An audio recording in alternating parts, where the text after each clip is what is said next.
Բարև ձեզ սիրելի հայրենակիցներ, հայ առաքելական Սուրբ եկեղեցու Արագածոտնի թեմի սրբազանին և մյուս ծառայողներին կալանավորելուց հետո երեկ ուշ երեկոյան արդեն Նիկոլի բռնապետությունը անցավ նաև փաստաբանական համայնքի դեմ բռնաճնշումներին և դուք գիտեք, որ կալանավորվեց հայտնի փաստաբան Ալեքսանդր Կոչուբաևը։ Ես հասկանում եմ, որ մեզանից յուրաքանչյուրը նկատի ունեմ ազգային մտածողություն ունեցող հայրենիքի համար ցավ ապրող մարդկանցից յուրաքանչյուրը ներքին մեծ զայրույթ է ապրում այս ամենի, այս անարդարության, այս քաղաքական անբարոյականության առումով և ուզում է իր զայրույթը որևէ կերպ արտահայտել։ Մի քանի օր առաջ կամ ընդհանրապես մեծ հաշվով ամեն օր ինձ հանդիպում, զանգում, գրում են մեր բազմաթիվ հայրենակիցներ և հարցնում են լավ, ոնց անենք, սրանք տեսեք ինչեր են անում, սրանք հանցագործներ են, սրանք այս վատ բաներն են անում, ոնց անենք, որ սրանց ասենք, թե իրենք ինչ աստիճանի շանորդի են։ Գիտեք, ես էլ եմ շատ հաճախ բարկանում և ուզում կոնկրետ բան ասել, այն աստիճանի եմ բարկանում, որ կոնկրետ ուզում եմ շատ կոպիտ բառերով ասել այն, ինչի արժանի են այսօրվա իշխանությունը և նրանց մանր մեծ չինովնիկները։ Օրինակ, մի քանի օր առաջ Էջմիածնից դեպի Երևան երթևեկելիս Փարաքար գյուղի մոտ, հայտնի Փարաքարի գայի կամ պատի այդ շենքի մոտ այնպես ստացվեց, որ նկատեցի, որ մի տարեցկին չէր կարողանում ճանապարհն անցնել հետիոտնային անցման վրայով, որտեղ մեքենաները տեղ չէին տալիս, ճանապարհ չէին տալիս, չէին զիջում, որը պարտավոր էին։ Եվ ոստիկաններն էլ իրենց հերթին որևէ կերպ չէին օգնում տարեց կնոջը։ Ես կանգնեցի, միացրի թարթիչները, վթարային թարթիչները, ձեռքով արեցի ոստիկաններին, որ եկեք այս տիկնոջը օգնեք։ Փարաքարի այսպես գայից դուրս եկավ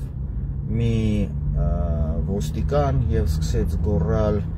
«Ինչա արա, ով ես դու արա, որ մեզ ձեռքով անես, այսպես արա և չգիտեմ ինչով» և այլն։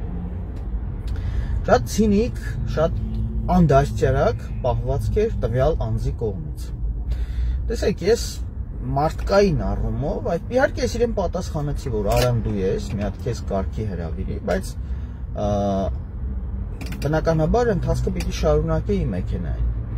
Ես որպես մարդ, հայ տղամարդ, սկզբունքներ, արժեքներ, տղամարդություն ունեցող մարդ, ըստ մարդկային հարաբերությունների էթիկայի, պիտի կանգնեի, իջնեի, գնայի, ճակատին ասեի մի քանի բան, եթե ինքը ձեռքերին անցներ, ես էլ ձեռքերին անցնեի և դա վերածվեր տղամարդկային կռվի, եթե իհարկե դիմացինը տղամարդ էր, ես որը կասկածում եմ խիստ։ Բայց ես նաև հասկանում էի, որ հենց դա էլ իրենց պետք էր ինձ սադրել, ներքաշել որևէ այնպիսի գործողության մեջ, որ հետո ասեին, որ չի ենթարկվել ոստիկանի օրինական պահանջին, ինչից հետո օրինակի համար ձերբակալություն, կալանավորում, ինչը Նիկոլի համար կլիներ նվեր։ Ինչպես երեք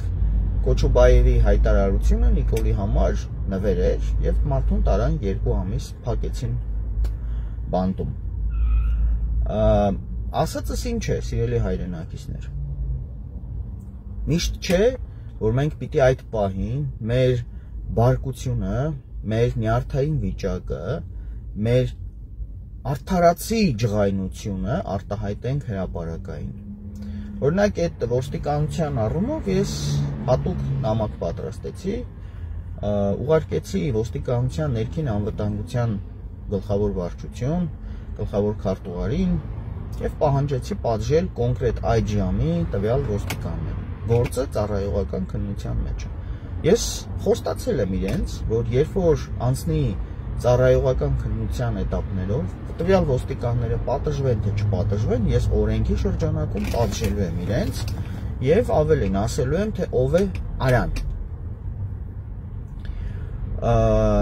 Նույնքեր բազմաթիվ այլ դեպքեր, շատ մարդիկ են եղել, ովքեր տարբեր ժամանակներում, տարբեր պաշտոնական դիրքի չարաշահում են արել, նաև իմ նկատմամբ կամ իմ հարազատ մարդկանց, գաղափարակից մարդկանց նկատմամբ եւ շատ մեծ ցանկություն է առաջացել այդ բանին ասել, թե ինչքան շանվորթի են այդ մարդիկ։ Բայց կրկնում եմ, երբ մենք մեզ զսպում ենք, երբ մենք կարողանում ենք ավելի զգոն լինել եւ զենք չտալ մեր քաղաքական թշնամիների ձեռքին, մենք կարողանում ենք ավելի ուժեղ լինել։ Սիրելի հայրենակիցներ, կապ չունի, թե ինչ ֆինանսական, քաղաքական, սոցիալական, պաշտոնական դիրքեր մարդիկ եք դուք։ Խնդրանքս է, հնարավորինս զուսպ եղեք, Նիկոլի, բռնապետիկ Նիկոլի ձեռքին զենք մի տվեք եւ ձեր զայրույթը, կրկնում եմ, ձեր զայրույթը պահեք 2026 թվականի հունիսի 8-ի համար։ Հունիսի 7-ին մենք բոլորս ընտրողի ուժով, ընտրելու ուժով կվերցնենք իշխանությունը, կլինի ընտրություն, մենք կհասնենք հաջողության, որից հետո իրավունքի ուժով, օրենքի ուժով կլինի արդար դատաքննություն։ Եվ հավատացեք, հիմա ինչքան էլ մարդիկ հայհոյեն, քննադատեն եւ շատ կոպիտ բառեր օգտագործեն Նիկոլի ու նրա ոհմակի մասին, դրանից բան չի փոխվելու։ Եթե Նիկոլը սարքել է դոգ օպերացիա, որպեսի դոգը, որը իր շներից է, Նիկոլին ամենավերջին հեր, մեր եւ այլն հայհոյի ու մնա անպատիժ, եւ նպատակն այն է, որ 26 թվականի ընտրությունների ժամանակ դոգը եթե կարողանա մի քանի տոկոս հավաքել, միանա Նիկոլին եւ այդպես իշխանությունը պահեն, ապա Նիկոլը խնդիր չունի որևէ տեսակի այլասերման եւ որևէ տեսակի հայհոյանքի հետ։ Այնպես որ մեր հայհոյանքը ոչինչ չի փոխելու։ Ասում են, երբ մոտենում ես ցեխաջրին, ոտքդ մի դիր ցեխաջրի մեջ, որովհետեւ դու կկեղտոտվես, իսկ ցեխը չի մաքրվի։ Սիրելի հայրենակիցներ, դուք էլ, խնդրում եմ ձեզ, մի մտեք այդ ցեխաջրի մեջ։ Տեսեք, Կոչուբաևը տուր տվեց նյարդերին եւ ընկավ Նիկոլի թակարդը։ Պետք չի ընկնել Նիկոլի թակարդը։ Իմ աջակցությունն ու զորակցությունն եմ հայտնում Կոչուբաևին, որը Հայաստանի լավագույն փաստաբաններից մեկն է, բայց մեր հայրենակիցներին կոչ եմ անում։ Զենք մի տվեք Նիկոլի եւ նրա ոհմակի ձեռքին։ Նիկոլի փոքրիկ բռնապետական ռեժիմը ոչնչացման եզրին է։ Այդ ռեժիմը ամիսների ընթացքում դառնալու է պատմություն։ Եվ ահա ոչնչանալուց առաջ բոլոր բռնապետական ռեժիմները անցնում են նմանատիպ հիստերիայի միջով, երբ աճ ու ձախ բոլորին կալանավորում են։ Եկեք մենք ամուր պահենք մեր նյարդերը, վստահ լինենք մեր վաղվա հաղթանակի վրա եւ գնանք մեր ճանապարհով։ Ճիշտ ճանապարհով, ազգային ճանապարհով, հստակ, գծված եւ չվախեցող ճանապարհ։